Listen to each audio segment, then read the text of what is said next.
Noticiario 1936. Los 150 días que cambiaron la historia de España.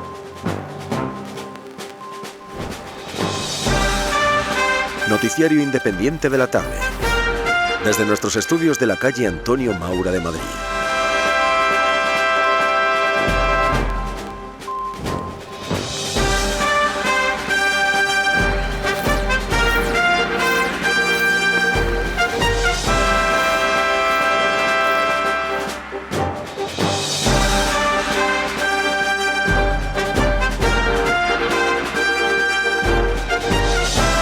Muy bienvenidos, queridos radioyentes de Radio Universal, a nuestro boletín informativo correspondiente al día de la jornada, el 11 de julio de 1936. Y comenzamos, como lo hacemos siempre, por delimitar nuestra línea editorial. Es bien sabido que la Iglesia Católica se ha convertido en uno de los objetivos recurrentes de la oleada de violencia que se ha ejercido contra ella de manera sistemática desde el pasado mes de febrero. Centenares de iglesias totalmente destruidas, asesinatos, agresiones constantes a los católicos, destrozos de imágenes y símbolos religiosos, incendios y persecución a los valores religiosos católicos. A pesar de ello, hoy se ha celebrado en toda España, se han celebrado los actos del culto propios de la solemnidad del Corpus Christi. Si bien en muchas localidades la festividad no ha podido ser glorificada en la calle, teniendo que recogerse los fieles en los templos. A pesar de esta circunstancia, hay que destacar el fervor con que han participado los fieles que han abarrotado los templos de ciudades como Madrid, Toledo, Sevilla, Alicante, Murcia, Ávila o Zamora. Y vamos a dejarles, antes de iniciar el relato de la actualidad nacional, con nuestra primera noticia publicitaria en Radio Universal. Cafiaspirina, 1 o 2 tabletas vencen el dolor más rebelde y devuelven a nuestro semblante la acostumbrada expresión de bienestar y optimismo. Cafiaspirina Bayer. Bueno, pues vamos ya con ese relato que les decía de la información nacional sin más dilación. Nos vamos informativamente hablando hasta Málaga. El presidente de la Diputación y concejal socialista, Antonio Román Reina, ha muerto hoy por los disparos de unos desconocidos en el puente de Santo Domingo, cuando se dirigía a la Diputación Provincial para presidir el entierro del concejal comunista Andrés Rodríguez González, asesinado ayer. El presidente de la Diputación fue recogido rápidamente por varios transeúntes que lo trasladaron al hospital donde finalmente falleció. Su cadáver fue trasladado a la Diputación, en cuyo salón de actos quedó expuesto durante el resto del día. Al circular la noticia de este nuevo asesinato, y dado que los ánimos están muy exaltados, se teme que se puedan producir nuevos desórdenes. Durante la tarde, hay que destacar, han continuado en los barrios las escaramuzas entre los elementos anarcosindicalistas, ugetistas y comunistas. A las 4 de la tarde, en la calle del Carril, se ha entablado un tiroteo entre grupos de sindicalistas que han causado que una niña de 11 años, Francisca Manzanares de la Cruz, muriera víctima del fuego cruzado entre comunistas y anarquistas. El ministro de la Gobernación, Juan Molés, ha llegado al Congreso a las 6:30 de la tarde para anunciar que ante los sucesos ocurridos en Málaga ha ordenado que se realice con toda urgencia un desarme general. Desde esta noche quedan clausurados en Málaga todos los centros de la CNT, además de producirse la detención de algunos de sus dirigentes más destacados.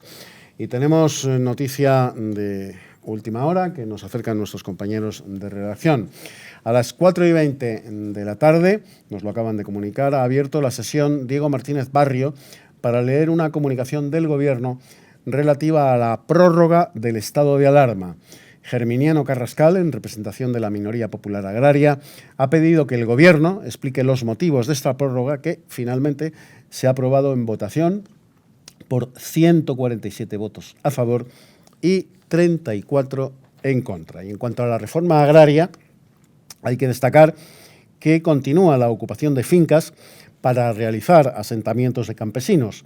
Se han ocupado en Sevilla varias fincas previa a la declaración de utilidad social, claro. En esas fincas serán asentados un total asentadas un total de 300 familias campesinas, entre jornaleros y yunteros. En cuanto a la información internacional, debemos destacar que Gian Galeano Ciano ha sido nombrado ministro de Relaciones Exteriores del gobierno fascista italiano. El nuevo cargo del conde Ciano, especialista en cuestiones de Extremo Oriente, se interpreta como un acercamiento al Japón.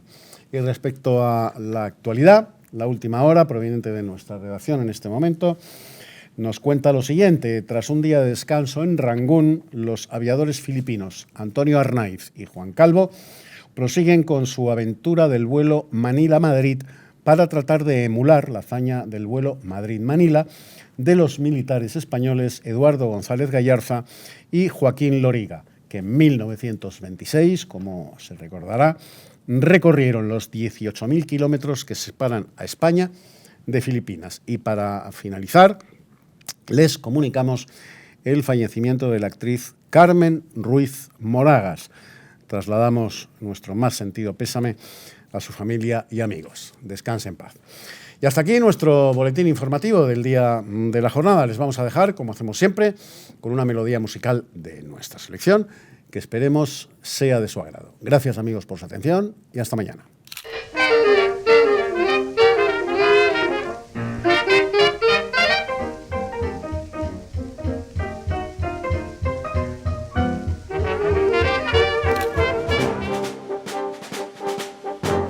Bueno, pues una vez más atravesamos la dimensión tiempo. Estábamos en el 11 de julio de 1936, hace unos segundos, es lo que les hemos contado, que aconteció aquel 11 de julio de 1936, y para traducírnoslo, para contarnos por qué sucedieron las cosas que les acabamos de contar, el 11 de julio de 2019 está con nosotros Luis Togores. Él es, como saben, profesor de historia, es historiador, y es uno de los más grandes escritores del tema histórico. ¿Cómo se nota que somos amigos? Sus biografías de Yahweh, de Millán Astray y su historia de la Legión son impagables, ya se lo digo yo. Bueno, querido Luis, vamos a ver. El presidente de la Diputación de Málaga y socialista es asesinado en la calle. ¿Quiénes eran los asesinos? ¿Falangistas, quizá? No, curiosamente, la noticia contada sí hubiese pensado que era la Falange, dado que era un socialista, pero en realidad fueron los anarquistas. Realmente en la España del año 36 hay tres bandos enfrentados. Está por un lado, digamos, el bloque socialista-comunista. Por otro lado, evidentemente, estamos a llamarle los fascistas, es decir, fundamentalmente la Falange, pero también están los requetés, porque son los que sufren una represión muy importante. Pero luego también están los anarquistas, y los anarquistas, digamos, disparan a los dos lados, es decir, igual que atentan contra la gente de Falange o la gente del requeteo o gente de la derecha, también atentan contra el gobierno porque les oprime, les persigue, etc. El famoso atentado de los hermanos Badía, que se le adjudican los falangistas, pues fueron los anarquistas. Y este es un atentado. Y este es un atentado de los anarquistas, de los pistoleros, fundamentalmente de la FAI, que lo que quieren es acabar con el Estado, tanto ya sea un Estado conservador como un Estado totalitario, que era lo que pretendía en el fondo el Frente Popular, con Largo Caballero, Indalecio y otros políticos del PSOE. Bien, Luis, a su muerte siguieron enfrentamientos armados entre la UGT y la CNT, o sea, dos sindicatos, uno socialista, el otro anarcosindicalista, se lían a tiros. Bueno, tú sabes que en la España del año 36 todo el mundo tenía milicias, y cuando hablamos de milicias eran, traducidos al idioma actual, grupos paramilitares armados y muy armados. Había una diferencia importante: mientras que, digamos, la Falange y los requetés estaban armados ilegalmente, la CNT estaba armada ilegalmente, la UGT y las milicias, digamos, las Juventudes Socialistas y Comunistas Unificadas, tenían el poder y tenían entrenadores, como era el famoso Castillo, el capitán Conte, etcétera, etcétera, que eran gente, digamos, de los servicios de orden público, y tenían armas filtradas del gobierno. Y había dos cuestiones, en el caso de la UGT y la CNT, era el control de las masas obreras, porque al fin y al cabo eso es lo que le daba poder a los sindicatos, y luego también había otra cosa muy importante, es decir, la UGT, a través de los medios del poder, perseguía a la CNT, porque al fin y al cabo era el partido más importante que sujetaba a Casares Quiroga, era el Partido Socialista, y había una persecución que al final se traducía en una lucha por el control de las calles donde la UGT, es decir, las milicias socialistas y comunistas, y la CNT-FAI, pues estaba a tiros por las calles. Y aquí, como consecuencia de ese atentado, pues han llegado a un enfrentamiento callejero y están a tiros. Estuvieron, quiero recordar, que prácticamente 2 días a tiroteos por las calles, sin poderse salir. Es decir, que eran unos enfrentamientos armados que no era como un atentado de ETA, que era el atentado desaparecían, eran verdaderas preguerras civiles que luego sabes que se extenderán prácticamente durante la guerra civil. La guerra civil, hay una guerra entre el bando nacional y el republicano, y dentro del lado republicano hay una guerra civil justamente entre estos mismos bandos, ¿no? Pues ahí está el POUN y la CNT-FAI contra el gobierno de Indalecio Prieto, Largo Caballero, Negrín, etcétera, que lleva, bueno, pues los sucesos de Barcelona del 37. Especialmente significativa con el golpe de Casado ya al final. Exacto. Es decir, que realmente la República había, digamos, cuando empieza la guerra y antes, 2 bandos encontrados, ¿no? El gobierno prorroga el estado de alarma en España, entre otras cosas por esto que nos acabas de contar, ¿no? El enfrentamiento a tiro limpio. Pero el estado de alarma era, vamos a ver, prácticamente toda la República, es decir, está en estado de alarma. Es decir, el estado de alarma era una mentira. De hecho, he buscado unas notas, porque ¿para qué valía el estado de alarma? El estado de alarma era realmente para grave riesgo, catástrofe o calamidades públicas como terremotos, inundaciones, incendios.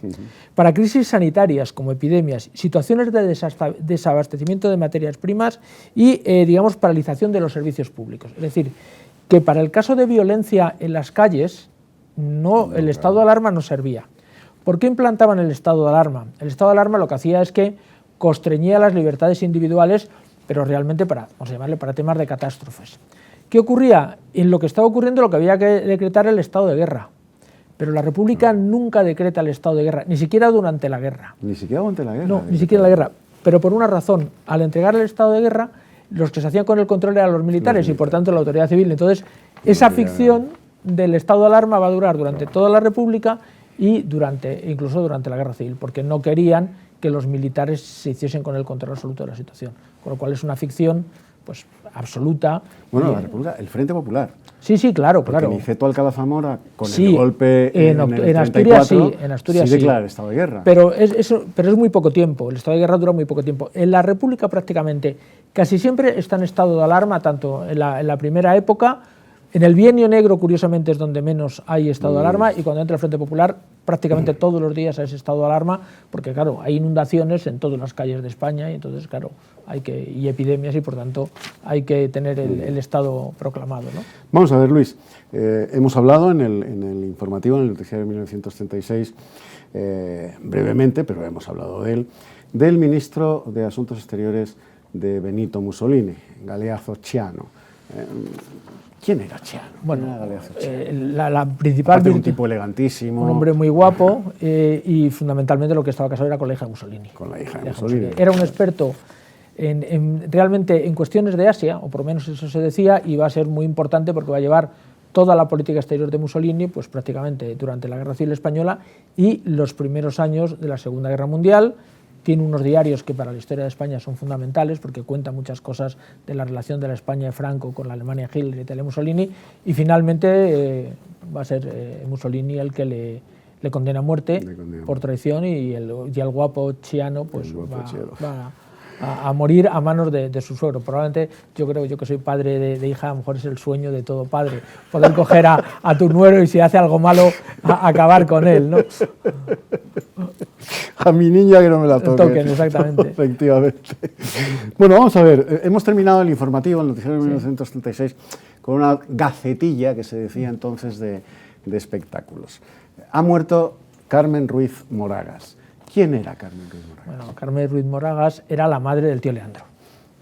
¿Quién era el tío Leandro? El tío Leandro, como se ha reconocido hace relativamente poco... Yo le conocí personalmente, sí, un yo tipo también, extraordinario. Un caballero de la vieja extraordinario. Escuela. Era un hijo bastardo de Alfonso XIII. Y Carmen Ruiz Moragas era una actriz muy guapísima, muy de moda en la época, que durante mucho tiempo, digamos, fue una de las amantes de Alfonso XIII. Ella vivía, curiosamente, al lado donde yo tengo el despacho de la universidad, es decir, en la colonia esa que se llamaba del Metropolitano, ¿sí? Donde había pues un montón de chalés que entonces estaban aislados, donde había algún premio Nobel de Literatura, estaba Edgar Neville, etc. Y ahí vivía Ruiz Moragas. Curiosamente, cuando se está produciendo, digamos, la llegada de la Guerra Civil Española, pues yo creo que muere muy oportunamente porque se libra de a ver qué le podía haber pasado a la madre, perdón, al amante de Alfonso XIII y a un hijo, muere y muere justamente pues prácticamente 5 o 6 días antes de cáncer, antes de la muerte digamos, antes del comienzo de la Guerra Civil Española. Del alzamiento del 18 de julio del 86, efectivamente. Bueno, pues, querido Luis, lo tenemos que dejar aquí, pero vas a volver, ¿eh? Sí. Vas a volver antes del 18 de julio, ya te lo garantizo yo, ¿eh?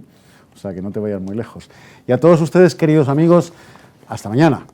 Ya saben, puntualmente fieles a su cita con Noticiario 1936. Adiós, amigos.